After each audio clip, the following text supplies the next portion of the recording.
Leave it. Find it. Okay, Georgie and I are going to work today on leave it.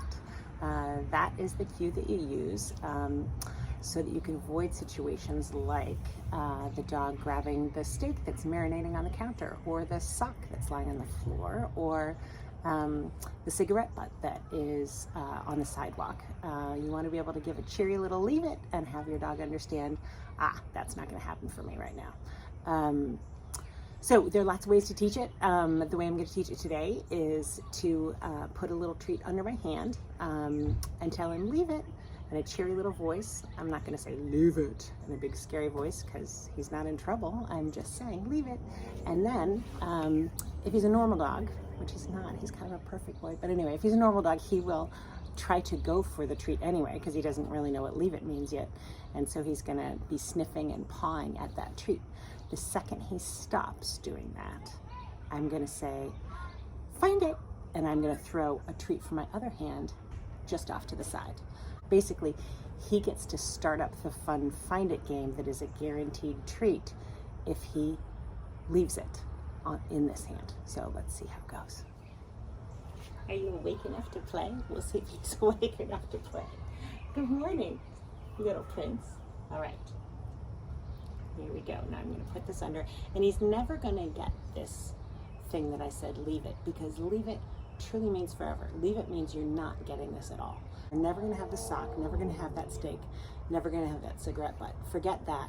Your reward is going to come from something else, is what leave it says. You're not going to get this thing, but something else is probably going to work out okay for you. So here we go.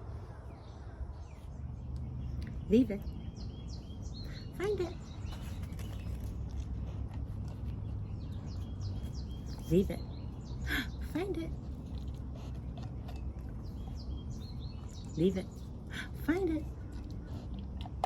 Okay, because Georgie is Mr. Perfect, he did not paw dramatically at the treat to get it, but he was looking at it at first. You can't quite see it from your angle probably, but I could see that his eyes were on the treat, and so the second his eyes went off the treat and look up a bit, that's when I would say find it and give him the chance to grab that other treat from my other hand.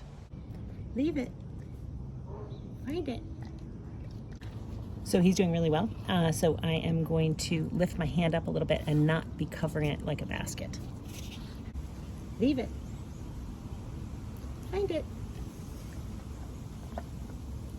Find it. Okay, so I think we're well on our way with Georgie with leave it. That doesn't mean we're done. You got to practice things quite a lot to make them second nature for your dog, so that when you're out in the real world, as opposed to in this kind of controlled scenario, you can expect your dog to go ahead and listen to that cue. So we'll practice a bunch more, and then we'll be ready to take it for a spin when we are, say, on a walk and there's something disgusting that he wants to go grab, and I can just say leave it, and we will trot happily away. Anyway, so a lot of practice before you expect to use it. You got to teach it before you can use it. Thanks.